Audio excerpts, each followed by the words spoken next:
The moment that Oramus and Glader were out of sight, Saphira said, "Eragon, another dragon! Can you believe it?"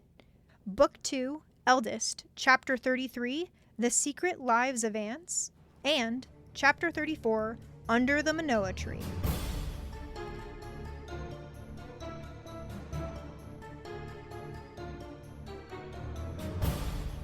Welcome to Eragon and Back Again, a podcast where we explore Christopher Paolini's inheritance cycle chapter by chapter. I'm Lucy Hart. And I'm Darien Smartt. And welcome back. I actually really like these chapters. Yeah.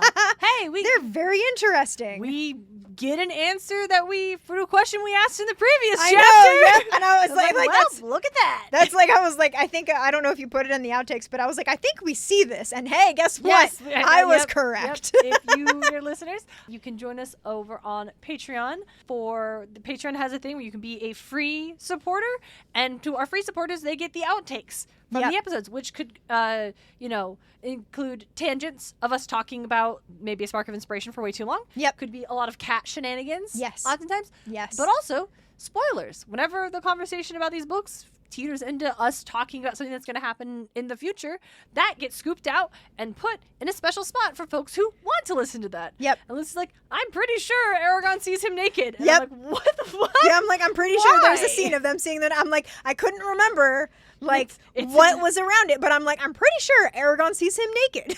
Yeah. And guess what? Next chapter. Next chapter. Christopher Paolini needed to get that addressed immediately. And it kind of sucks. I don't it's like. So weird. They're completely hairless. Anyway. And before we get into that, Lucy, do you have a spark of inspiration? Yes. I think it's one of your spark of inspirations several episodes ago or so. I don't remember. But Hades 2. Hades 2 is going to be. I've been playing a lot of that recently. Mm-hmm. And I think a lot of it is like Hades 2 is just gorgeous. Oh, so pretty. It's so pretty. And also characters. Each of the characters that are introduced is, I keep finding more and more, and I'm like, I get kind of overwhelmed. Many. I'm getting a little overwhelmed with the number of characters, but I'm not in a bad way. I'm just like very excited. And that kind of helped me because I have a lot of characters in my book that I make, and I've often been told like there's too many characters in this, and I'm like, the world is not made up with my main character and like love interest or my character and friends. There are more people in the world that need to be in this. Like whether or not you remember each of their names is kind of like I'm like, that's a reader thing. If you want to remember the names, awesome. Like if they are important, I will bring them back up and then you will remember their names. So it kind of, for me, it kind of was like, there is a popular game, a very popular game, a very good game that has all these characters, and hey, that's okay. Yep. So it was kind of like a self-reassurance, and also like I'm like, I am okay to make my characters, and also I want to create a beautiful world as I am seeing. Yeah. So that was kind of where I'm coming from. No, it's so good because every area you can encounter or you can go into has a potential NPC that you can just meet there. Yep. And they also, a lot of them have another completely separate NPC that might show up and assist you. Yep. And that's pretty cool that there's like so many, there's like twice so as many. Yes. And so many more story threads to follow. Yeah. And cool. Like minor spoilers. It's got so many witches.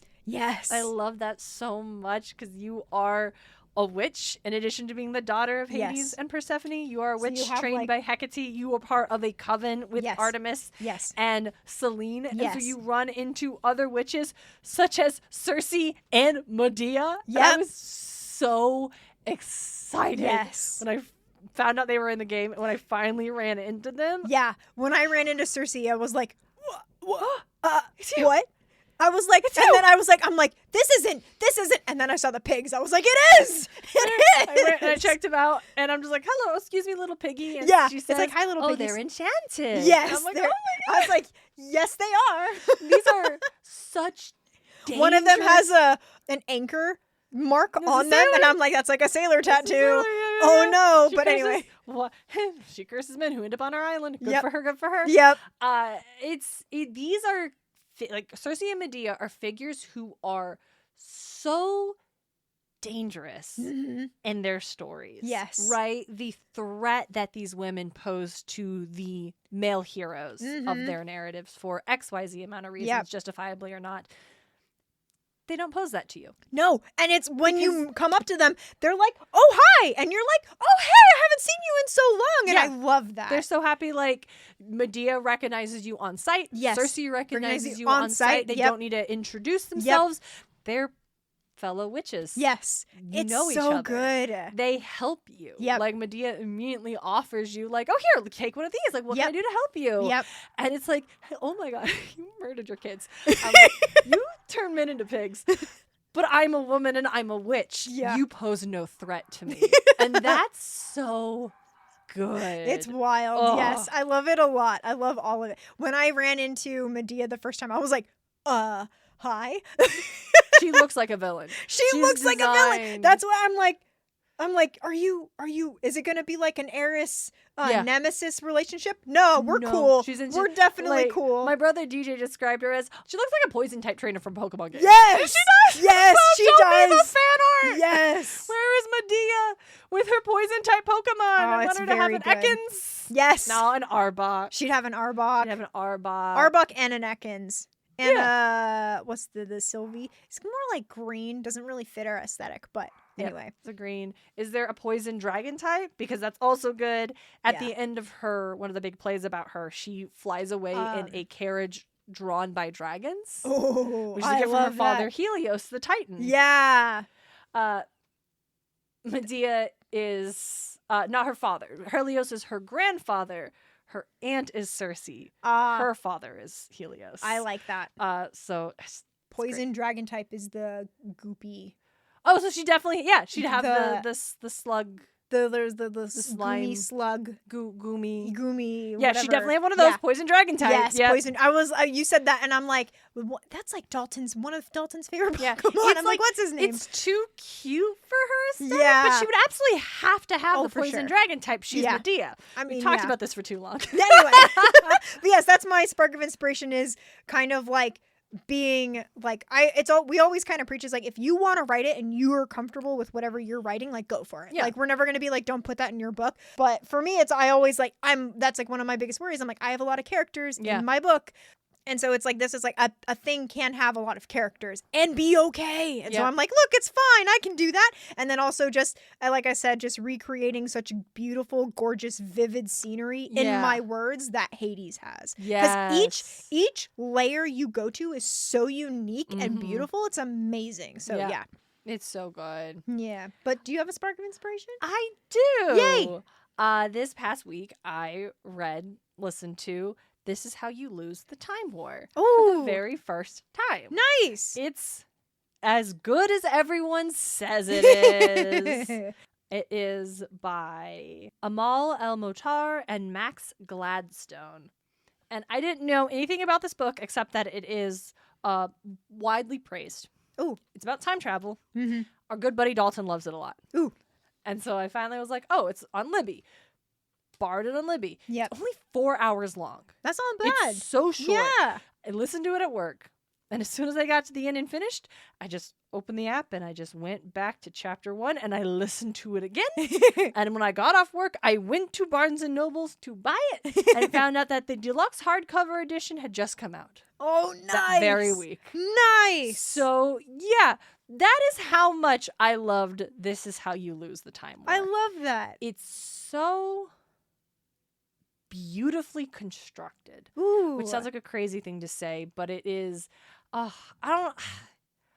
Because I knew so little about it, I was utterly delighted to watch it all unfold because I had no idea what to expect. Yeah. And it's so I kind of just, I don't want to tell you anything about it. Yeah, I'd love for you that's to listen fair. To it. It's so short, but it's so gorgeous. What I love most about it is that I mentioned, it's about time travel. So there's a science fiction element to it. Don't worry about that. It is about time travel, so it's like this is a component that allows us to have this narrative be in a fantastical world. It is in my wish list. Yeah, throw that on there. But we never it never gives us these hard and fast explanations to here's how they're able to do this. Here's why this time war is happening. Here's like, it just kind of lets that be. The why and the how don't matter to this story. Yeah. And it doesn't ever feel like it was lazy for the team not to explain it or anything like that. It's just, speaking of like tying it back into our writing, like I think I have in my novel is that I'm not trying to explain the rules of the world or why things are the way they are. Yeah. And I just kind of am trusting the readers to be like, I don't need to handhold you, right? Like, this is the way the world is, and we're just going to be here for what this story is in this world that happens to be this way, and that's why we're getting a story out of it. And it's, again, I find a lot of comfort in being, okay, I think it's okay that I'm doing this. Yeah. Because this is how You Lose a Time War does this. And it's gorgeous. Yeah. So, I love highly, again, it's a 4-hour listen. It's the novel is less than 300 pages long. Oh, nice. Yeah. Real quick, if you get your hands on it, you will not be disappointed. It's stunning. I love that. Okay, well, shall we get into it? Yes, let's get into it. Secret Lives of Ants. Saphira has a crush. Eragon dabbles in mimicology, and Ormus reveals the true importance of proper grammar. Yep. Under the Menoa Tree.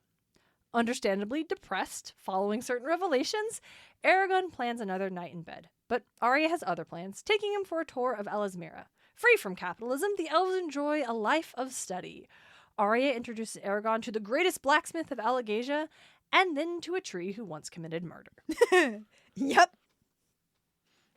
Lucy, you're saying you really like these chapters. Yes, I do. I like one of the vivid scenes, so like jumping into the Secret Lives of Ants, is Saphira just goes on and on and on about... I have, her whole, like... Gladier's incredible, isn't he? He's so old and strong, and his scales are so bright. He must be 3 times bigger than me. Did you see his claws? And she just goes on and on, waxing eloquent about Gladier's attributes. Yep. And I just noted, she's got a crush. She's got a crush on Teacher. And it shows, too, because, like, later in the chapter, she gets really, like, snippy at Eragon when... Like, after their training, we might touch on this a little when we get to it. But when Gladir quizzes Eragon and Ormus quizzes Saphira about each other's, they learned and they didn't know it. And they're kind of, Eragon looks at her and she ignores him until she's finally like, what? And he goes, they're right. And she gets all snippy with him. And it's like, it's because she's crushing on Ormus and doesn't want to. You're not even thinking about what Eragon's doing right now. And so it's very evident that, and I think like there's also a moment, I can't remember if it's in this episode, this chapter or the next chapter, where he's like, I've been jealous of Gladir taking all of her attention away from me. I think that's mentioned in the same area of them being like they're right or something along those lines. It's just like her attention is super like zeroed in. It is, and he even clocks the fact that she hasn't been paying attention to what he's doing. Yeah. Eragon tried to tell Saphira about what he had learned from Ormus, since he knew she had not paid attention, but found it impossible to change the subject of conversation. Yep. And so later on, when they quiz the other, it's like because oftentimes they do have an ambient opening to what the other one is doing. Yeah. And that's just not there because Saphira is 100% zeroed in. Yeah. Like he describes eagerness and enthusiasm, twined over what he could only identify as longing adoration. It's like, oh, Saphira. Yeah, and it's not like we understand where she's coming from. Yeah, she has just realized like that she is not alone anymore. Yeah, because like, and I think I accidentally read the 2 extra chapters after we were supposed to read, so I'm trying not to retain info from there because I was like just listening, and I'm like, wait, hold on, how far am I? Oh no, I've gotten swept up. I got swept up. The adventure. Yes. But like she admits that the only other dragon, and please cut me off if you don't recognize this.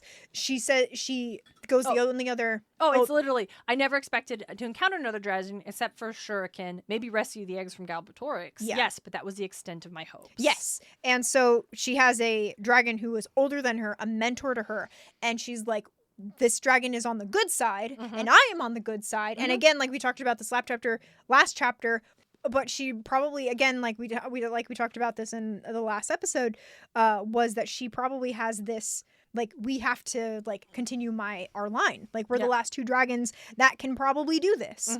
Because she doesn't know if the other 2 dragons are male or female. Yeah. So she's like, this is the only, so she's probably, like, I think we use the word enamored because she is. Yeah. And so it's like, it's understandable that she is blocking Eragon out, but that poor Eragon feels super hurt about it. And so it's just a bummer. It's hard when your friend has a crush. Yeah. I think the other thing is, like, giving Saphira some credit. Yeah. I feel like if they weren't in a world where she thought she was the last dragon and there were other dragons, I feel like she'd probably still have ended up with a crush on Gladiator. Oh, for sure. He just sounds great. Yeah. I bet lots of dragons have had a crush on Gladiator. Yeah. He sounds great. Yeah. Like, and it's also like, no notes on him. He just sounds like. Yeah. And he's also gold.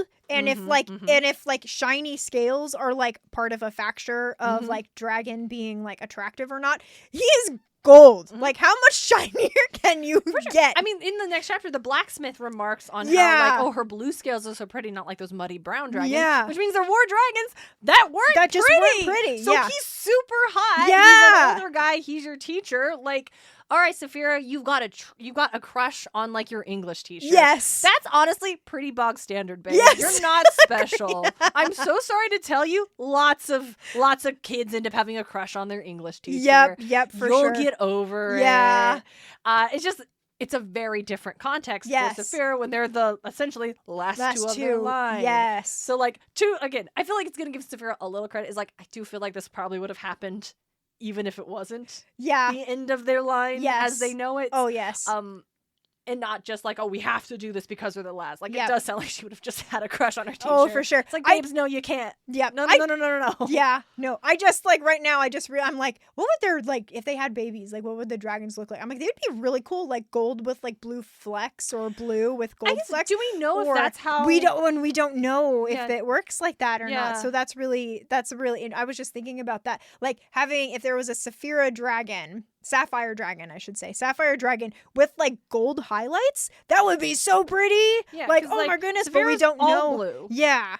Gladiators is all gold. There's not a mix. We haven't met the dragon on the cover of the book, but this dragon looks like they're all red. Yeah. So we don't know if, like, accent coloring can come like from parents, or if that line of if like Saphira were to have eggs with anybody, would they more likely be blue, or is there just a component of dragon lineage where the eggs are the dragon, the clutch hatchlings? That's the word I want. Yeah, could end up being any color. Yeah, that's interesting. Like, where does that come from? Yeah, this isn't like a How to Train Your Dragon where the babies are white and black. Like spotted or like, something. Yeah, where they are like cats. Yes. Where they, cats can be like a lot of different. Yes, multicolor. But like, whereas, and that's just a fun thing to speculate on. Like, how does the dragon biology work in regards to like those? Because again, the remark of muddy brown dragons. I was like, wait, that's dragons that weren't glittery like gemstones. Yeah, what is that about? Like, how does that happen? But I'm also like, there's got to have been some brown dragons that were pretty though.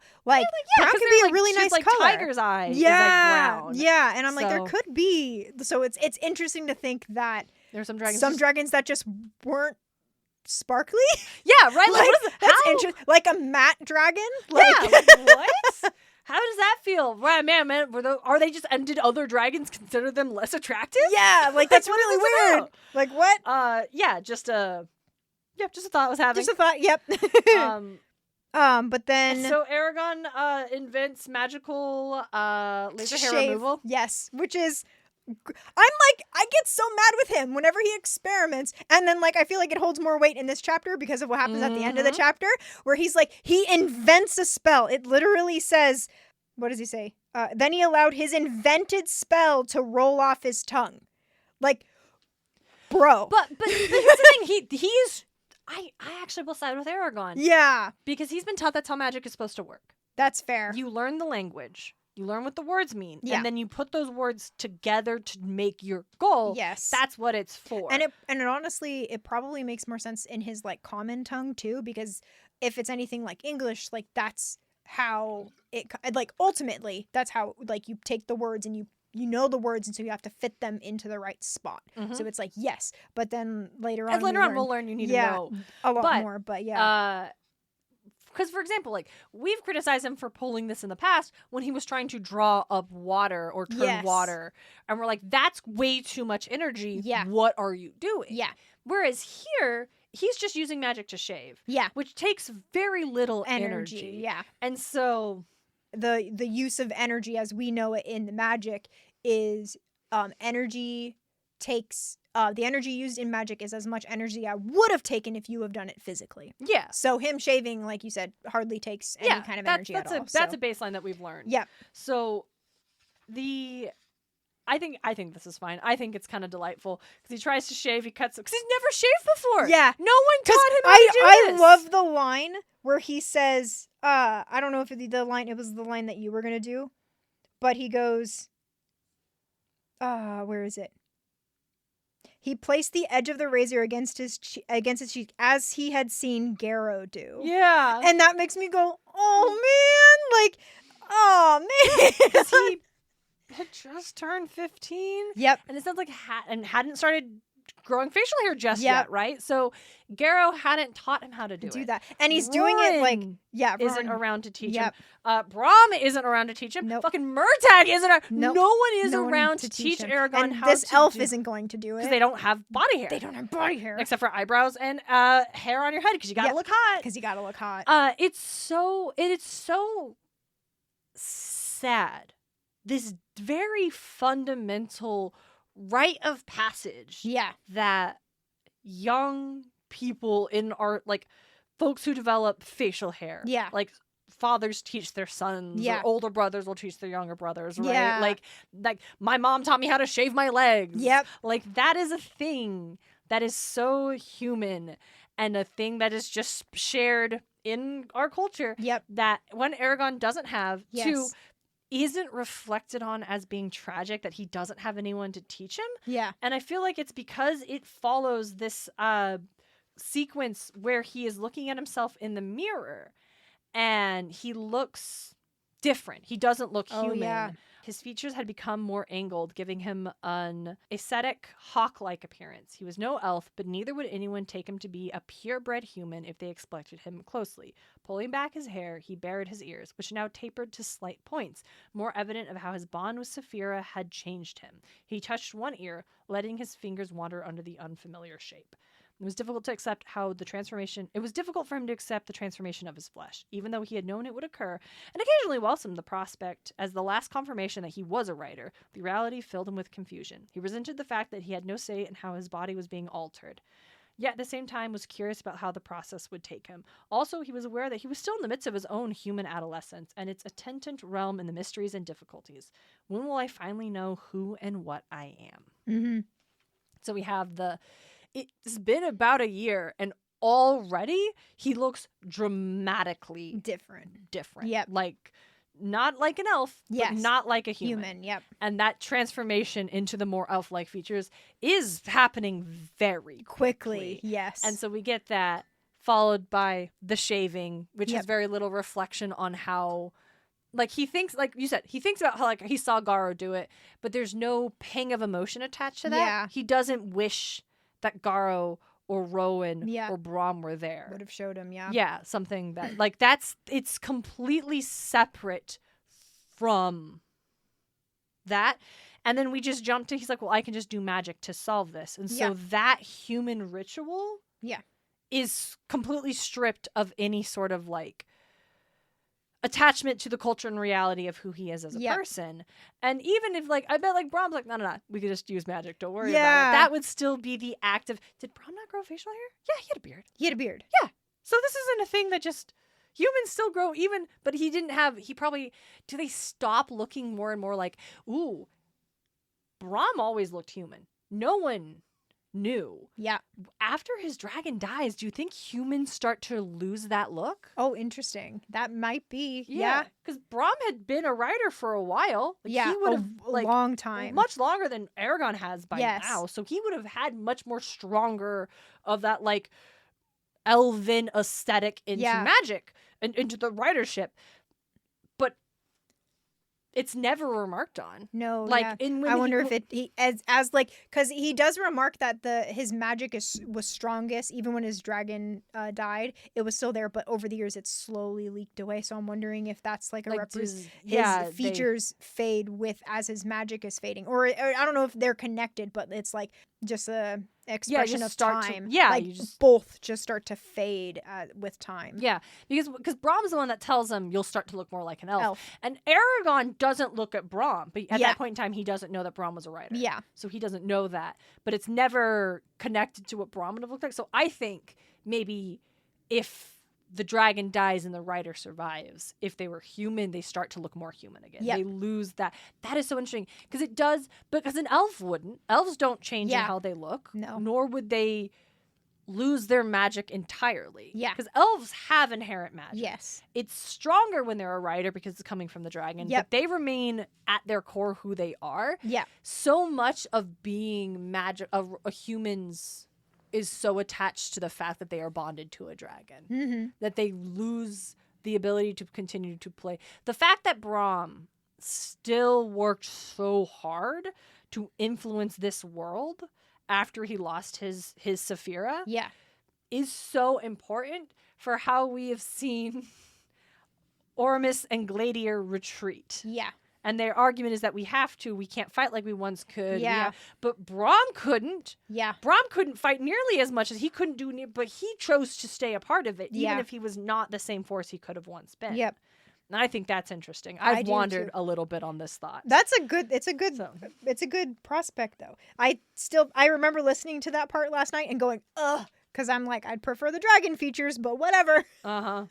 Right, I know. The dragon features. Yeah, just whatever. But yes, and then they go to the Craigs of Talnair to Oramus and Glader, and Oramus inspects the saddle and he says, Brom was always clever with his hands. Use this saddle when you must travel with great speed. But when comfort is allowed, and then he brings out another saddle, use this. It was crafted in Vrowengard and imbued with many spells so that it will never fail you in a time of need. And it's similar to the one Brom made, but it has like more like it has like belts in more a way, straps and buckles, right? Yeah, because it's made to be used for growth. Like there's belts to use so you can expand or tighten. It also looks like it's sculpted to be more comfortable for longer, for lying down. Yes. And there's like there's slips so he can strap his arms down.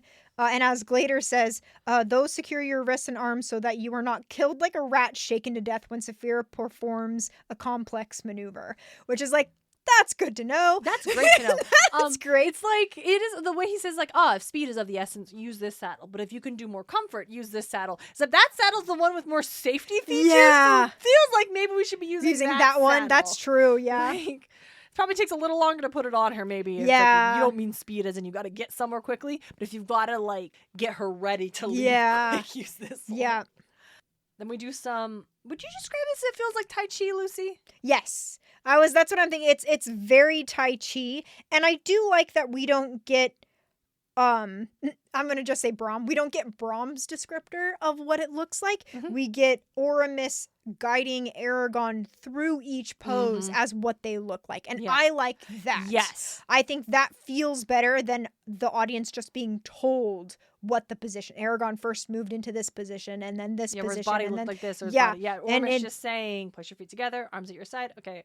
Palms meet. Yep. Like that. Okay. Bend down. Jump back. Good. Breathe in, bend up, look towards the sky. Exhale, inhale. I like that. Like it, and it is very Tai Chi reminiscent. I don't think it is Tai Chi, but I think it is very like that. And I like Eragon is happy because it not only like works his body, but it also is it proved gentle enough to hold without igniting the pain in his back. I mean, it's not Tai Chi, but what is it called? It's Rimgar, or the Dance of Snakes and Crane. It is a series of poses we developed to prepare our warriors for combat. Although all elves use it now to maintain their health and fitness. That feels very Tai Chi. Yeah, it's very Tai Chi. It's a martial art. Yeah. But it's very like slow and steady, right? It's you not have to be as very precise in your movements for it. This feels like elven Tai Chi. Yeah, it does for sure. And I also like he talks about how, like, to his utter relief, the stances proved gentle enough to hold without igniting the pain in his back, yet challenging enough that sweat beaded his forehead and he panted for breath. Yep. Ormus does it as well, and I think that's really good. Yeah, that they both kind of move with it. And then they go take a bath. Yeah, they take a bath, and Ormus is no hair. Yeah, Eragon surreptitiously watched the elf, curious as to what he looked like without his clothes. Eragon, that's crazy. It's like, okay. That's so crazy to do. Like, I don't know. It's for us, the audience. Yeah. But, like, that just feels so weirdly invasive. It does feel invasive. No, I'm just curious as to... No, that's weird, and don't do that. Yeah. No hair grew upon his chest or his legs, not even around his groin. And that just feels like it needed to tell us that, nope, they don't have hair anywhere. Yep, and that was it. It's really funny because it reminds me of the last episode where it's like, anywhere? That's what I was asking. The answer is yes. No hair anywhere. And I'm like, okay, well, thanks for letting us know, Chris. Yep. I know you thought about this and you wanted to make it clear, and fair, sure. Yep. All right. My note is Eragon looking. Yeah. On purpose. Yeah. I feel like it could have been Eragon happened. As he turned, he happened to clock. Like, oh, it's shit. the fact that he's curious and wants to see that feels invasive. Voyeuristic? Yeah. In a way that I don't associate with Eragon as a character. Yeah, he's curious. Yeah. But, like, is he a character who would feel that his curiosity justifies invasion in like overstepping a boundary, invading someone's privacy? Flip side, though, I guess Ormus is like, let's go bathe. And it's like, I guess we're fine with this. Yeah. But Eragon has no feelings about it. Like, I just find this an odd way of conveying this information. Yeah. Because it makes a weird suggestion about Eragon's comfort level with looking. Yes. But then we get to the chapter title where Ormus puts him in this, like, empty, not a field. Like a clearing. Clearing. There it is. That's center the of word. A hollow. Yes. And then he's just like, sit here and just explore with your mind what it is. And this is the scene that I really like because Eragon, unsure if, what is it? And then Ormus is like, listen, and when you hear no more, come tell me what you have learned. Yeah. Then there's also like, lower your barriers, open your mind to everything. Everything, yes. And so then the forest was quiet. Unsure if Ormus had left, Eragon tentatively lowered the barriers around his mind and reached out with his consciousness, like he did when he was trying to contact Saphira at a great distance. Initially, only a void surrounded him, but then pricks of light and warmth began to appear in the darkness, strengthening until he sat in the midst of a galaxy of swirling constellations, each bright point representing a life. And that is so cool. Yeah. That is such a cool visual where he is just, at first he's like, there's no life here. And then it's like, no, you are surrounded by life. And it's true. And I like how he's most surprised by the amount of insects. And I'm like, but like, we don't think about it, but there are insects everywhere. Millions, billions, trillions, everywhere. I really like this moment when he starts to become like overwhelmed with how vulnerable he feels. He starts to withdraw, and then remembering one of Ormus's lessons, Eragon slowed his breathing and monitored the sweep of his lungs until he had relaxed enough to reopen his mind. Yes. Like, recenters himself, lets that feeling move through him. Basically, Ormus has said, I need you to meditate. Yep. Open your mind, meditate. Yep. And Eragon makes a very common mistake in meditation, which is he starts to focus on one thing and lets his mind kind of start to wander, where he stays focused on the ants, but he loses what he's supposed to do, which is hold everything. And while it's like super interesting, we learn so much about ants that I don't know if it's true or not, but I'm like, I learned more about red ants in this book than I did in science class. He's just seeing like them moving around and protecting the aphids. They're shepherding. And that is a thing ants do. Yeah, and I'm like, that's fascinating. Crazy. Yeah. He goes to check it out. I was like, oh my God, they're aphids. what? Yeah. Like, he learns, he goes, he meditates longer, and then when he goes, there's a squirrel. He's like, whoa, a squirrel! And I like that too, because it's like all the insects are these tiny little pinpricks, but he's so involved. It's like looking at it in like a 20 times magnifying glass where you're this close, and then a squirrel comes in and it's all you see is like a leg and it's all furry. Yep. And that's kind of how I think about this, where it's like he's so focused on these tiny little lives that the squirrel comes in and it's just like the squirrel's able to surprise him. Yeah, because it's like its appearance was like a blast of light to him, attuned as he was to the insects. Yeah. And it's just like, whoa, because it's just such a bigger life force than the little bugs. Yeah. And I also think it's like, oh, this is why elves don't eat meat. Yeah, because they do this thing. Yes. And then they see like the life in all things, and it's like, yeah, I can't eat that anymore. Yep. And it's like, that's not like it's almost doesn't say that. Eragon doesn't come to that conclusion. But the reader is like, we can be like, oh yes, this is part of it. Yeah, because he says he smelled the forest with its nose, felt the bark give under his hooked claws, and the air swished through the upraised plume of a tail. Compared to an ant, the squirrel burned with energy and possessed unquestionable intelligence. Yeah, exactly. He does this for like 3 hours, and he goes back. Ormus is like, "What did you hear?" And Eragon gets like really excited to tell him all about the ants and the aphids and all the things, and he was really proud of what he had gathered. When he finished, Ormus raised an eyebrow. "Is that all?" And he realized Eragon understood he had somehow missed the point of the exercise. Yep. Yes, Ebrithal. Wait, what is it? Ebrithil? Ebrithil, yeah. Yes, Ebrithil. And what about the other organisms in the earth and the air? Can you tell me what they were doing while your ants tended their droves? No, Ebrithil. Therein lies your mistake. You must be aware of all things equally, and not blinker yourself in order to concentrate on a particular subject.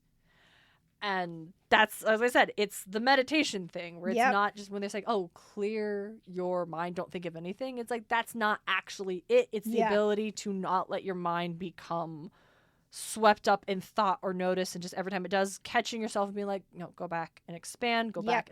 And Eragon got distracted by ants. Yep. And I'm delighted by how excited he's like, and I also like that he doesn't get defensive. Yes. Like, you didn't tell me. He's like, he answers honestly. All and right, I do like that. I missed the point of the exercise. Yeah, and I do like Oramus that he's like, he doesn't go like, well, you should have, or like doesn't berate him. He just lets him know. He just points out, well, what was everything else doing? Yes, and he just very clearly says that wasn't. He doesn't say it in so many words, but he's like, that wasn't the point of the exercise. Yeah. And I also think like, or I don't know if Oromir expected for him to get it on his first try. I think he did. I bet elf children don't get it on their first try. I bet they do the exact same thing where they get hyper focused on something, and they're just excited to like focus on this thing. Like, I bet this is exactly the outcome. Yes, everybody, or elves naturally get it right the first time because they're the most perfect. They're the most perfect in the world. Anyway, so now we get to the true meat and potatoes of this chapter. Yes, the absolute horror. Yeah, a grammar lesson. Yes, a grammar lesson. Specifically, he's like, you need to learn to read and write. It's like not only to help you memorize the words, it is an essential skill if you want to compose an especially long spell and you don't trust your memory. And he kind of talks about like, you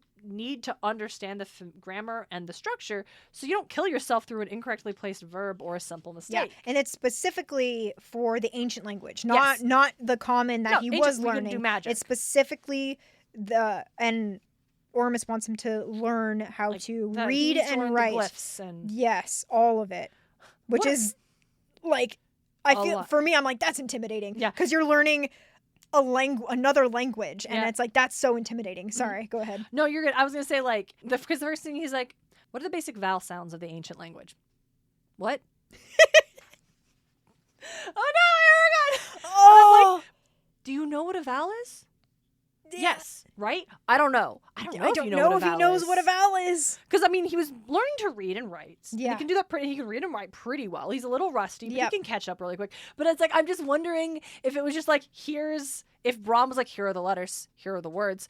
Like, did we even get a breakdown into grammar of like, this is a vowel, A-E-I-O-U, sometimes Y.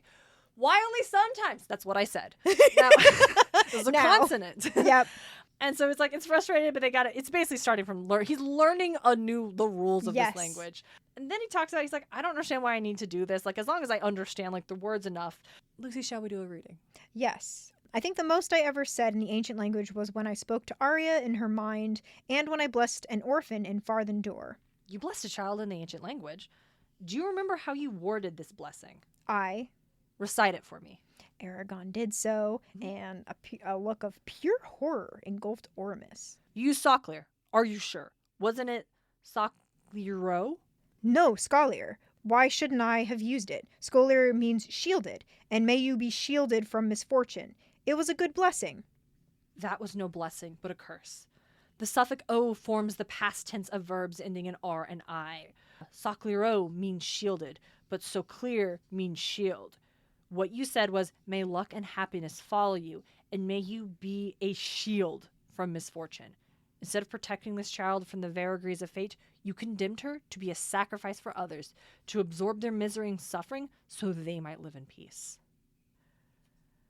I just think that's and Eragon's horrified, and it's absolutely horrified. No. Yep. And I like how it's like Eragon recoiled from the possibility.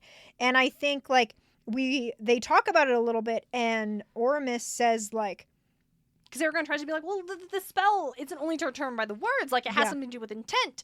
Because, if someone, you could turn water into a gemstone using the word for water. That's the thing he was taught pretty early on about magic, so he probably has really held on to that. Yes. As my intent means more than the words, surely. But it's no, you can't twist the words to mean something they don't. Yes. And that's what he tells them, and I love, he's like, I trust that you did not mean harm, else I would refuse to teach you further. Yep. And I think Eragon's obvious reaction of horror is probably what makes Oramis go, okay, he didn't mean this intentionally. He didn't mean to do this. Yeah, and I think it's, if Eragon was like, well, I didn't know. Yeah, if you just blew it off. Yeah, he's like, oh, well, I didn't know. It's not my fault. Yeah. It's not just that he knows he didn't do it intentionally. Because Eragon doesn't know enough about the ancient language to do it on purpose. Yeah. But the fact that he's so horrified by what he's done, I think is the thing that was okay, I will keep teaching you. Yeah. Because I made the mistake of teaching someone who didn't seem to have empathy in the past. Yeah. So I can't do that again. Yep. And Oramis even says, I can't remember where this is in conjunction with that, but he goes, I see that you understand the gravity of the situation, so I will say this only once. You bear full responsibility for this girl's doom, and because of the wrong you did to her, it is incumbent upon you to help her, even if ever the opportunity should arise. So he's like, okay, good. You do understand how bad you fucked up, because you fucked up real bad. Yep. He describes it as, by writer's law, she is your shame as surely as if you had begotten her out of wedlock. A disgrace among humans, if I remember correctly. Clearly not a problem with elves. No. I don't even know if elves have marriage. Yeah. Wedlock is not a thing they do. This is not a big deal to elves, but to humans. Yeah. Eragon also says that it may not undo my mistake, but perhaps it will alleviate it. Saphira marked the girl on the brow, just like she marked my palm with the Gedwe Ignazia. For the first time in his life, Eragon witnessed an elf dumbstruck. Which is hilarious. I love that so much. What? What do you mean she did what? She did what? And he says, I love what he says, you change the world with your whims. Is that good or bad? Neither, it just is. Yeah, I like that too. Yeah. It's just, I don't know, man. You just are doing this. Yep. We know, where's the kid? They're with the Varden. I don't know. And that's when he's like, this kid is your responsibility. You need to look after her, whatever happens. Yep. And all right, you know what? We will not speak of it further. Yep. Then this is where at the end of the evening, Eragon's still real bummed out. Saphira and Glader roll back up. Yep. And that's when they start to quiz each other on hey, Glader asks him, what are the rules 3 to spotting downdrafts and the rules 5 for escaping them? And I don't know. And Oramis confronted Saphira and asked, what creatures do ants farm and how do they extract food from them? I wouldn't know. That's when they're like, you two need to be paying attention. Yeah. What about our privacy? Privacy? What? I think that's Glader, right? Yeah. Privacy. Keep your thoughts to thyself when you leave here, if it pleases you. But while we tutor you, you have no privacy. I like how Glader is just like, are you kidding me right now?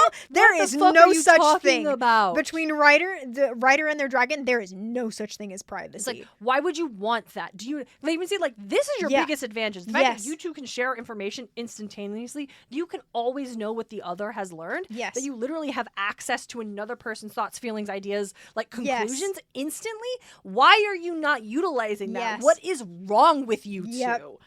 And like you talked earlier, like Saphira, like, it's not my fault. And she like makes Eragon be the one to apologize. Yeah. Because she's also like really embarrassed that she's probably the first time she's been reprimanded by Gladiator, I bet. Yeah. She's just like doesn't know how to deal with that. Yeah.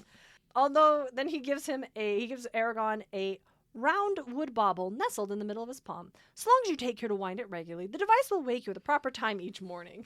So he gives him a little alarm clock. What is it? It's a timer. It's a timer. Yep. Hey, why isn't it just magic? What do you mean it's like a little device that you have to wind? Why is it not a spell? What is this? I'm not mad. I'm just baffled. Yep. I'm charmed, but it's crazy. That's the end of the chapter. Yep, that's the end of the chapter, and then we start the Under the Menoa Tree. Yep. Which immediately picks up with like Eragon telling, like Saphira, even though they're still like, a little salty. They do like open their minds. They make their connection. And then I like, without acknowledging the fact, they gradually open their minds and allowed their connection to widen and deepen. I got confused with the sentences. Sorry. Okay.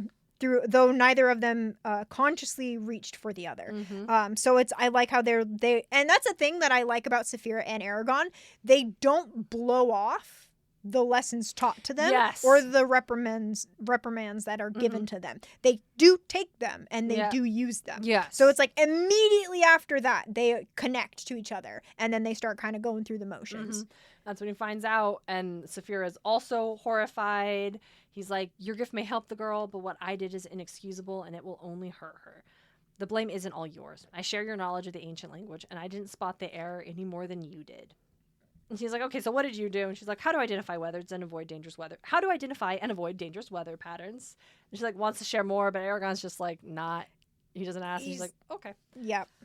And then they go back, and Eragon's like, I'm just gonna lie down. This sucks. Yeah. Like I said, he's depressed. Yeah, he's pretty downtrodden. But Arya shows up. I love this description of her. She's in pretty elven outfit. Yep. Her hair is a little different. She's in different garb, looks a little different. But the biggest change, however, was not so much in her dress, but her bearing. The brittle tension that had permeated her demeanor ever since Eragon first met her was now gone. She seemed to have finally relaxed. Yep. Damn, good for you, yeah, Arya. I like that too. Like, back home, that's helpful. Yep. Worked things out with your mom, even though if it wasn't necessarily the way you wanted it to go down, you still did. Yep. That's important. Like, yeah, she's doing better, and I'm really happy to see that for her. Same, very much same. And she's like, do you plan on spending another evening inside? You've been in Ellesmere for 3 days now, and yet you've seen nothing of our city. I know you've always wished to explore it. Set aside your weariness this once and accompany me. She grabs Zarek, and she's like, let's go. Yep. And they go.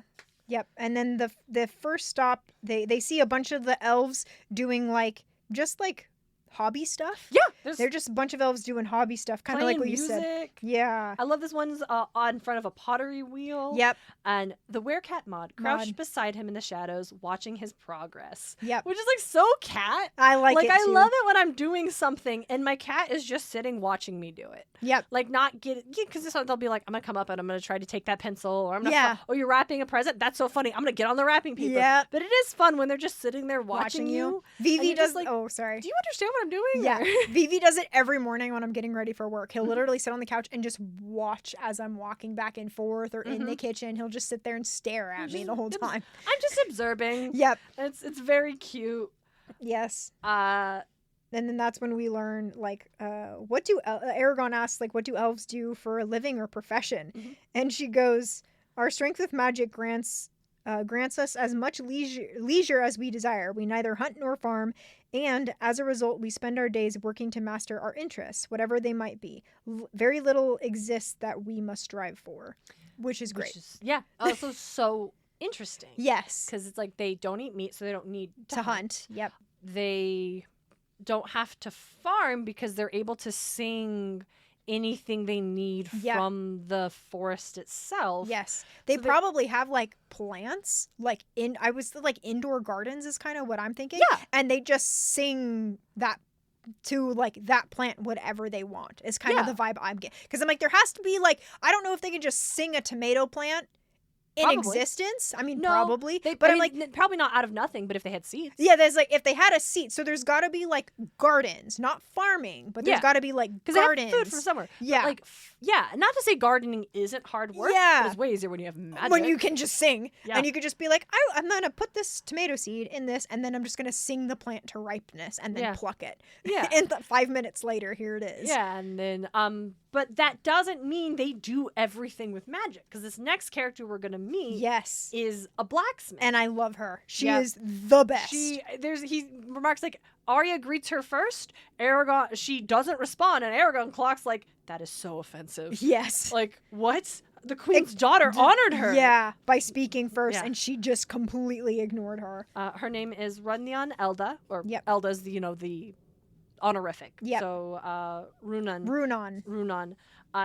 Runan's voice guttered and rasped, unlike any other elves. It reminded Eragon of the old men of Carvajal who sat on their porches outside the house smoking pipes and telling stories. And I'm like, is it the fumes? That's kind of what I'm. That's what I'm wondering. Are you also smoking? Because I would like both. I see both. Absolutely this both. Rugged just taking blacksmith lady elf. Just taking a little break smoking for sure. But we find out she's like, when was the last time you left your house? That was the Midsummer's Feast you forced me to attend. That was 3 years ago. Was it? Well, what of it? I find company tiring. A gaggle of meaningless chatter. Why are we speaking in this foul language? I suppose you want me to forge a sword for him. I swore never to create instruments of death again. Not after that traitor of a rider and the destruction he wrecked with my blade. Eragon already has a sword. And she's been carrying Zarek this whole time. Yep. She grabs Zarek to show it to her. Yes. That was like, Arya was like, oh, I'm going to show you around, I'm going to show you around the forest. No, she had 2 very specific points in mind that she was going to bring Eragon. This is one. This is one. We're going to introduce you to our blacksmith. If you ever need anything, you're going to talk to her. She also wanted her to know, like, because what she says is like, Zarek, I remember So as far as I knew, only 4 examples of my art still existed. His sword, Ormus's, and 2 others guarded by families who managed to rescue them from the weird fell, which we find out is another name for the Forsworn. Yep. Now Zarek has returned to me. Of all my creations, this I least expected to hold it again, save for his. How came you to possess Morzan's sword? It was given to me by Brom. Brom? I remember Brom. He begged me to replace the sword he had lost. Truly, I wished to help them, but I'd already taken my health. My refusal angered him beyond reason. Ormus had to knock him unconscious before he would leave. Your handiwork has served me well, Runan Elda. I would be long dead if it were not for Zarek. I killed the shade Durza with it. Did you now? Then some good has come from it. And then they depart, but she also mentions, she's looking at the Saphira, and she's like, good color. Not like this brown dragon's all muddy and dark. So actually, I miss wrong. She doesn't say they're muddy brown. She just says brown dragons are muddy and dark. Yeah. So all brown dragons, apparently. Guess so. That's wild. Properly speaking, a rider's sword should have matched the hue of his dragon, and this blue would have been a gorgeous blade. We learn other things that, this is the greatest blacksmith of all times, better than even among the dwarves. Yep.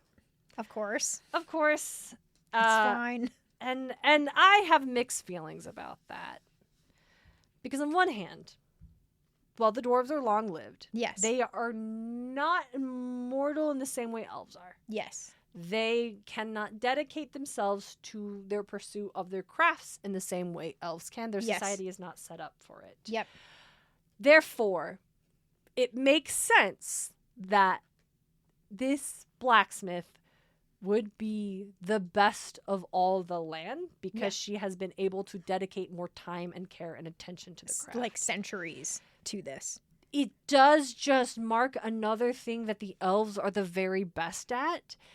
It's not even like the greatest blacksmith in all the land is a dwarven blacksmith. Yeah. Like, no, even the elves are the best at that. No, the elves are the best at magic. The elves are the best at so good. Crafting, weaving. They are the best at, and it's like, well, that makes sense. They're like I said, all the reasons we've just learned are why the elves get to be better at everything else. And it's like, Still sucks. I guess, but it's just this ranking of races in superiority of their crafts. And it's like a dwarf it's like not even among the dwarves. It's like, I don't know. Like the lantern. Oh, they use this spell that we gave them. And not even the dwarves perfected the spell. Like the thing we talked about before with the red lanterns. Or it's just everything the elves always have to be the best in Allegasia. Yep. And I don't know. It's just the thing that's like, it's better to be an elf. It's just better to be an elf. Just better to be an elf. And that's a bummer. Yes. But I like that Eragon, this interaction they have, where he says, like, why don't you just use magic and save yourself the work? And rob myself of all the pleasure in the task. Hi, every other elf and I could use magic to satisfy our desires. Some do. But then what is the meaning is there in life? How would you fill your time? Tell me. I don't know. By pursuing that which you love most. When you can have anything you want by uttering a few words. The goal matters not, only the journey of it. And I wrote AI. Yep. It's not what Paolini was writing about in 2005. Yep. But this is so important because too many people online right now. Yep. Look at an artist and say, oh, you spent so long on that? AI could do it in 15 seconds. Oh, I could write a book. And it's like, I could write a book with AI. I can draw an AI. AI lets me do all this stuff, except it doesn't. Like, it's this fundamental misunderstanding of the purpose of engaging in art. Yes. And it's this the commodification and the, like, capitalizing on the art outcome. Yes. Like, we are both writing books. Yes. And it's not because we're like, oh, I'd love to be an author. Like, yes, that's great. Yes. But it is because we love to do the act of it. Yes. And it's also, for me, it's like telling a story. Yes. Is the big part. And it's not just telling a story, it's a story that I have created in my head that I can put down in the words that I choose with my own stuff and it's like basically what you said, the act of doing it yourself. And going through every process from the very first idea to the roughest draft to the frustrations of editing to flipping through and trying to find what's a better word than this. Yes. I've used having notes of all your characters because you forget what someone is called. Jotting down a sticky note when you're like, wait, this is a great idea. I don't want to forget it, but I'm not there yet. Like, the actual act of doing is the pleasure and the point. Yes. The outcome of having a sword, having chainmail, having a book, having a drawing, having the thing is not the point. Yes. The doing and creation is the point. Yes. And folks who view AI as a replacement or a machine to make art miss the points. Yes. And also just willfully ignore the real world harmful thing, not just it's making you lazy and you don't understand why someone would want to do this with their own two hands. Yeah. But also, hey, it's real bad for the environment. It's built off of stolen IP. And that's hurting people. It's undermining, like, jobs and economies. Yep. Like,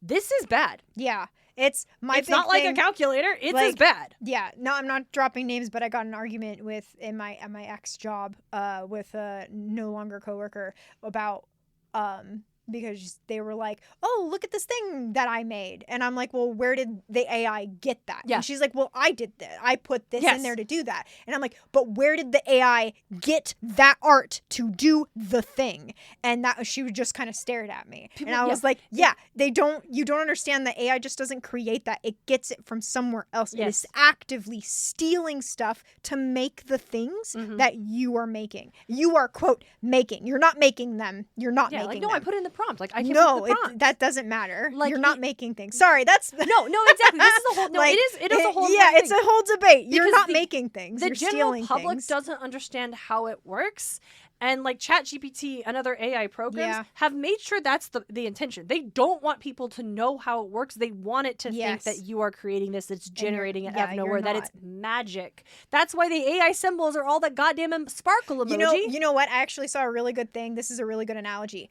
AR creates stuff the way that we created our art for this podcast. Yeah, like we didn't do that. We are not artists because of that. Hey, I mean, I used Canva to make the original one. Yeah, but even that, and that's why we went and paid an artist to make it. But also, I would even say, like, we did way less harm in commissioning the artist who made our thing because we're supporting somebody who's a real person. Yes. And not, literally, it's built off of stolen art. These massive manufacturing, like the data centers, are using up so much water because they have to cool the computing systems that the local communities around them are being told to cut their own water usage for cleaning and cooking to support these systems that we don't need that aren't serving. Like, yes, the large language models have use and potential, but not in the way they're being so flippantly used as toys. Like, they're not beneficial. This is our AI rant, and if you're just shocked, then you've never scrolled down to the bottom of our show notes at the end of every episode where we talk about how this product is not to be used to train any large language AI models or be too derivative, which means we are very intentional about not allowing our work to be used to train AI without permission or to create anything. Like, to turn around and be like, we're going to make our own episode of this thing using, like, Absolutely which we can't not. stop that. Like, someone's probably already done it. Here's another fun fact. I'm constantly worried about my family falling victim to AI voice scams. And there's that a thing now. Worth of my audio available online. And that's a thing. And what the fuck was I supposed to do when I was like, I love podcasts as a medium. This is so fun. Like, how was I supposed to know? Like, I shouldn't have to. It shouldn't be a thing we just created with no thought or concern for the outcome. Like, we just did it because we did, and we want more of everything forever. And that's not how it worked, and it's not sustainable for 1,000 reasons. But the basic and most core of humanity of it is the art of doing is why we've done anything at all. So. Yeah, Eragon, you can't just use a spell this elf blacksmith doesn't use magic to do their art. They love the art of doing. So much so when their creations were used to cause this deep, which, like, swords are weapons. They cause death. But to completely destroy the world, she stopped making them. And I do like that she made, what does she call it? She calls it something. She makes a blood oath. Or no. That's the event. That's the holiday. She says she made an oath. That she would never do that again. And I guess, like, I don't think this is leaping too far out of it, is if she took that oath in the ancient language, literally means she cannot break it. Like what she says here, like earlier, she's like, I really did want to help Brom. And that's... But she couldn't. And then another thing, too, is, like, she criticizes Arya for speaking in the common tongue. She's like, why are we speaking in this ugly language? So it's assumed that, yes, she did take her oath in the ancient language, and you cannot break that. Because it is absolute binding magic. Arya, speaking of celebration, Arya says, I will return for you on the eve of the Agati Bloodrin, which is the blood oath That's celebration. The blood oath. Yes, where we find out this is a celebration held once every century to honor our pact with the dragons. Both of you are fortunate to be here now, for it is nigh upon us. Fate has indeed arranged a most auspicious coincidence. And I'm like, fuck yeah, they did! They did! I love it! Dear listener, were you expecting me, who's sometimes a little cynical, to be like, wow, what a convenient thing. It's so convenient. That's why there's a story. Yay! I'm so excited that we're here for a dragon celebration. This is so fun. I can't wait for it. I think about, like, you could put this in, like, spoilers or whatever, but I think about, like, the way the book is written, or not written, the way that Eragon goes on his trail, and it does very much feel like he is following the whims of an oracle the whole time. Where it's like Eragon might, it's weird, right? Because it feels like he is following along a path that, like, the fates, if we're going to trickle in a little Greek mythology in here, the Greeks have been like, you will do this, and he does it. It's just, it feels like that, and I just love it. Because of what happens. They're like, oh, you're here. It's such a coincidence. I'm like, he is not. This is where we learn later on, Solemn. Yes, we go to this tree that's in, like, it feels like the heart of Duelvarden. Yes, it does. The heart Absolutely. Of the forest. This benevolent matriarch protecting its inhabitants under the shelter of her branches. Behold the Menoa Tree. We observe the Agati Bloodrin in her shade. Hey, do you remember Solemn's prophecy? Yep. And I like how they both, Saphira and Eragon, clock as soon as she says, behold the Menoa Tree. They're like, a cold tingle crawled down Eragon's side as he recognized the name. It's like, hell yeah! Mm-hmm. Hell yeah! Yeah, when the time comes and you need a weapon, look under the roots of the Menoa Tree. Then, when all seems lost and your power is insufficient, go to the rock of Cuthane and speak your name to open Cuthien, and speak your name to open the vault of souls. They tell Arya about it, and she's like, okay. They tell Arya about it, but kept Angela's prophecy a secret because of its personal nature, and because he feared it might lead to Arya to guess his attraction to her. Hey, buddy. Hey, Eragon. I'm so sorry to tell you this. She don't have to guess anything. You're not subtle, boy. You're not subtle. You're 16. 16. I keep wanting to say 15. You're 16. You're 16. And she's like, what, 130? You shaved for the first time this morning. Like, she knows. She can. I'm pretty sure she can. She's been around humans a lot. Yeah. And I'm sure compared to elves, humans are probably the easiest people to read. Oh, for sure. Also, that's why she brought you here. Yep. Let's talk about the Menoa Yes, Tree. Let's talk about the Menoa Tree. The story she gives is so good. Mm-hmm. Because Eragon does the... he's like practicing letting his mind expand. Because he sees the ants, and so then he expands his brain. And he the presence, there's this massive, deep, vast intellect. Yep. And it's the tree. Yep. And he describes it as awake, or she's intelligent. Of course she's awake. Shall I tell you the story of the Menoa Tree? Nah, she knew he would ask. She fucking played him like a violin. Yeah, she did. So... Weirda. Sorry, the crow shows up. Weirda. The white raven appears.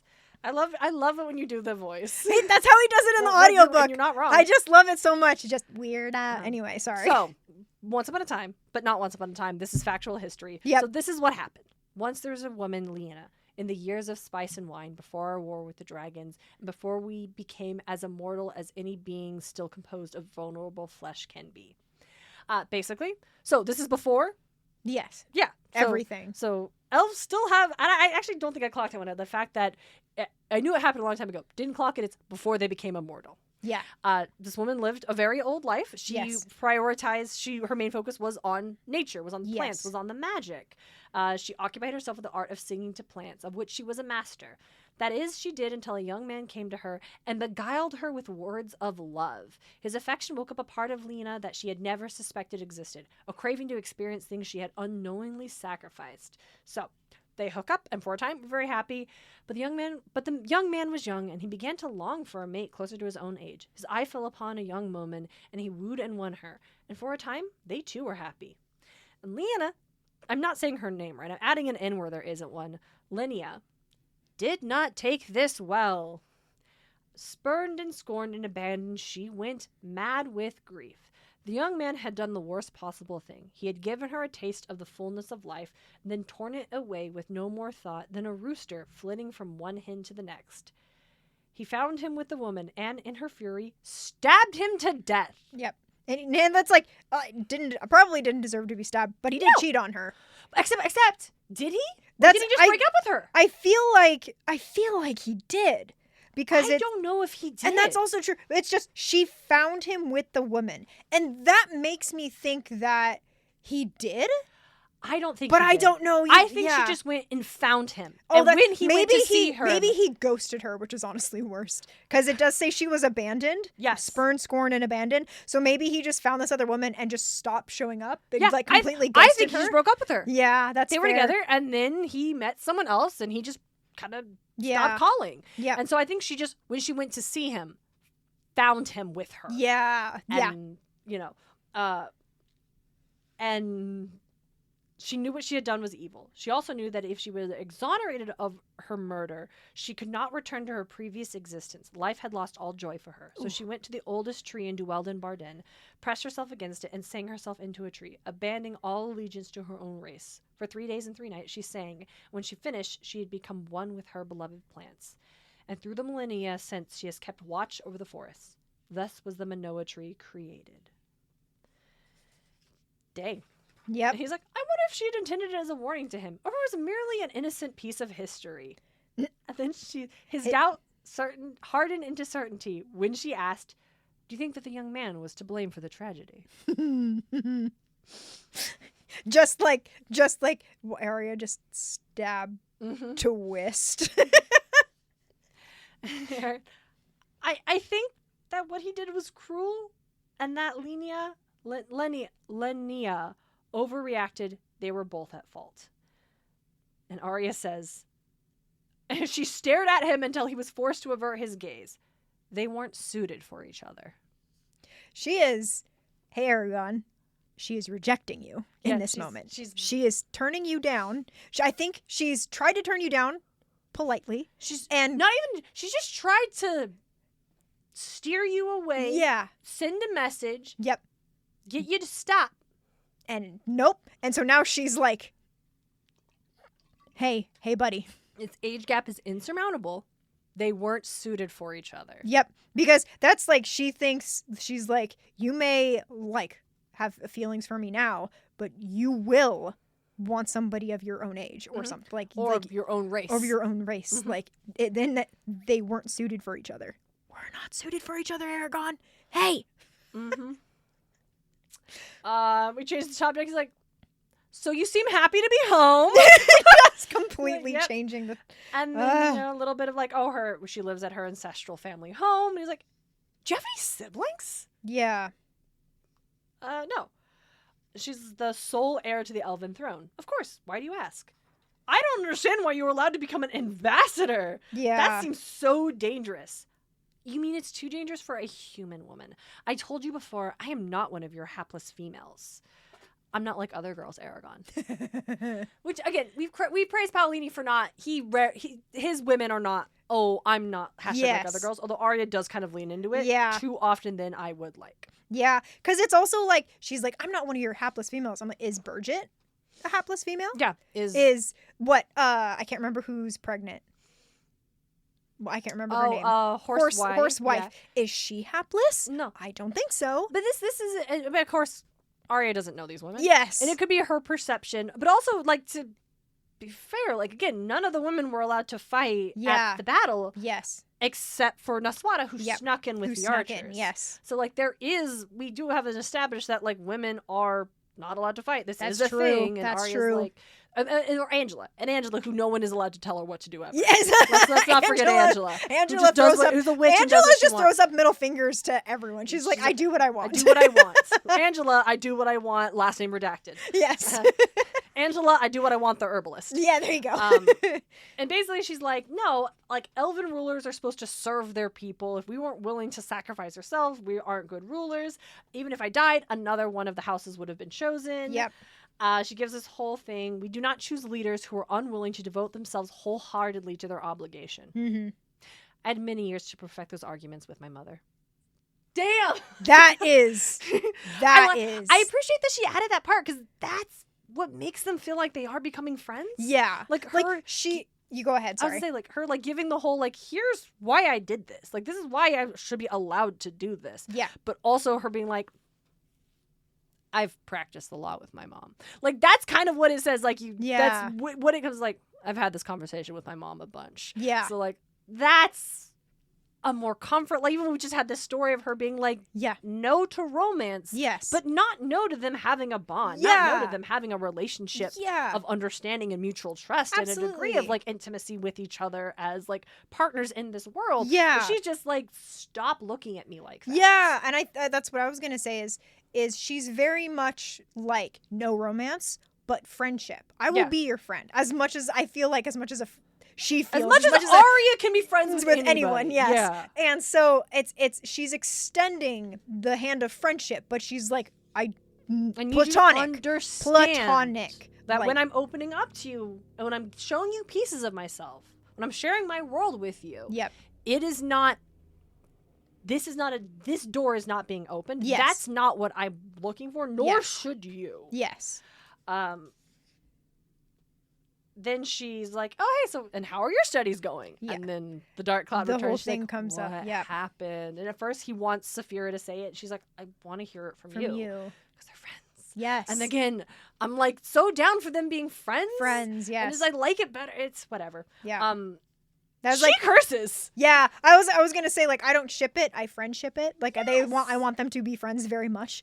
But anyway, yes, she curses. It's a dwarven curse. It's a dwarven curse, and that's so good. I love, because it kind of shows like her time with the humans and the dwarves have kind of rubbed off a little bit on her, and I just love it so much. It's probably it's really good curse too, probably. Yeah, it means ill fates. Yeah, it's got like a bunch of like Brazul, good hard consonants. Yeah, Brazul. Yeah. Yep. And she's like, I knew of your act, but I never suspected. I cry your pardon, Eragon, for forcing you to leave your room tonight. I did not comprehend your discomfort. You must want to be alone. No, I appreciate the company and the things you've shown me. And I love that. It's like, oh, you probably wanted to be by yourself. And he's like, yeah, he did, but this was good. This is good for him. Yes, so he's not wallowing. Yeah, because no good would have come from him wallowing. Yes. He would have just felt worse in the morning. Like at least it's got his mind off it. At least it reminds him that the world goes on, that there are still things. Yep. Like, I only wonder what became of the child. High above their heads, Blogden ruffled his bone-white feathers and shrieked. Weird, And that's the end of the chapter. Interesting that they end on that. What an interesting way to end. And then we've got the three little like diamond symbols that indicate the next chapter is going to switch to a different POV. Yep. I wonder what POV will be in. I wonder. Now, the end of the episode. Yes. Lucy, yes. I have a writing takeaway. Oh, yes, please. And it ties into your spark of inspiration. Ooh. The thought of not being afraid to introduce characters to flesh out your world. Yes. Even if they are not going to be the most impactful on the plot, because we meet our blacksmith. Yes. The world has expanded. We learned a lot more. Like, yes. She's probably like I said, if we're only meeting characters that were important to the plot, we'd only know half dozen characters. Yep. So, I think letting a world doesn't feel real just because we're super detailed in the character descriptions or the or not the character descriptions, like world building or magic or setting or physical landscape or environment. It's because it's a place that's populated. Mm-hmm. You don't want it to feel like a blank. You know, have you ever played Kingdom Hearts, dear listener? And you're playing the early Kingdom Hearts games and you like run through what's a good example?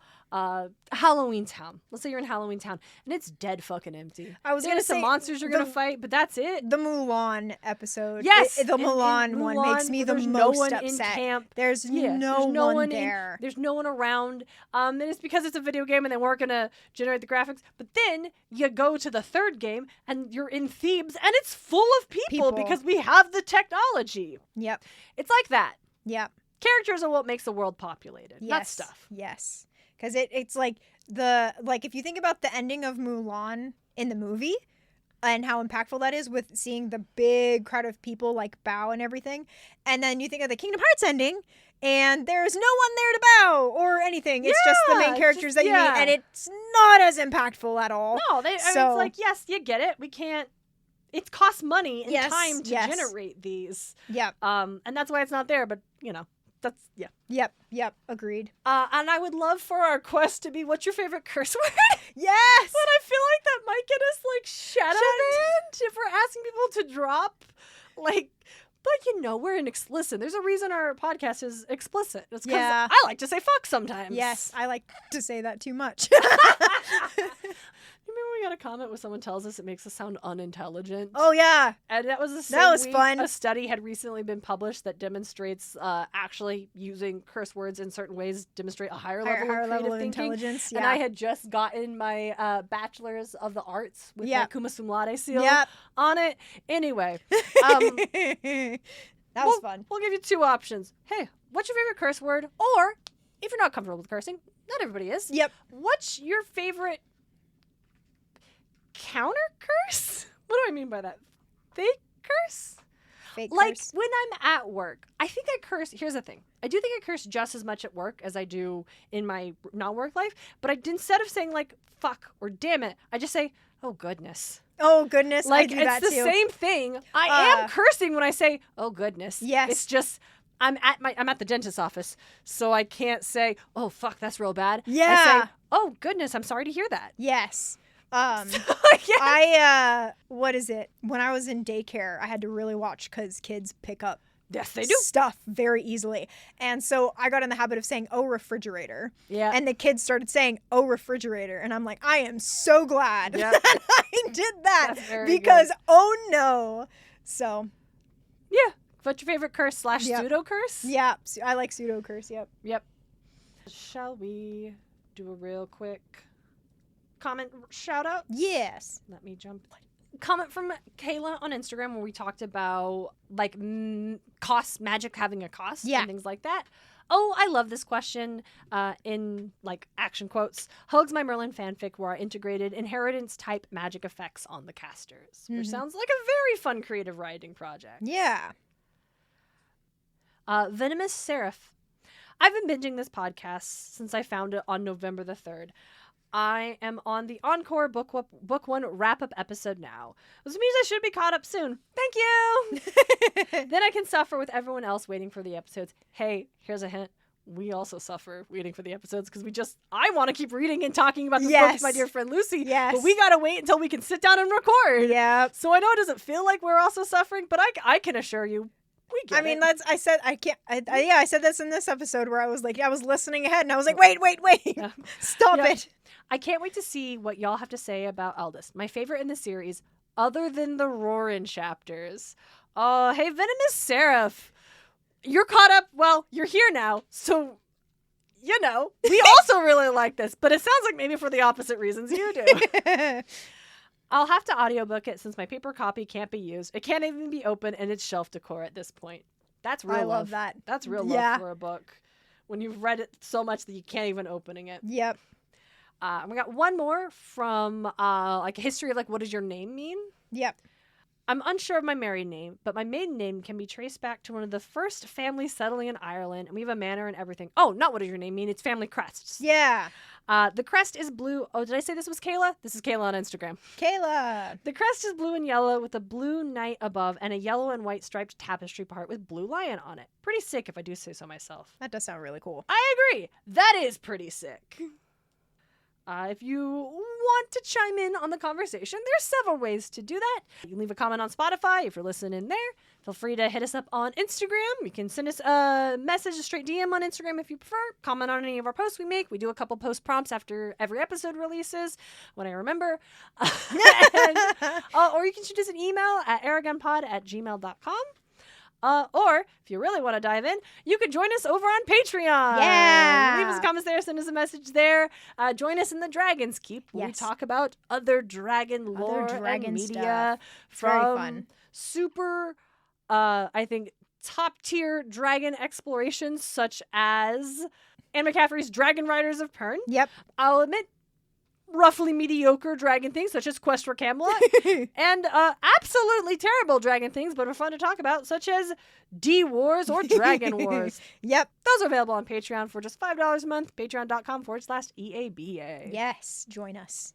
Join us if you will. Otherwise, if you want to, yes. If you can.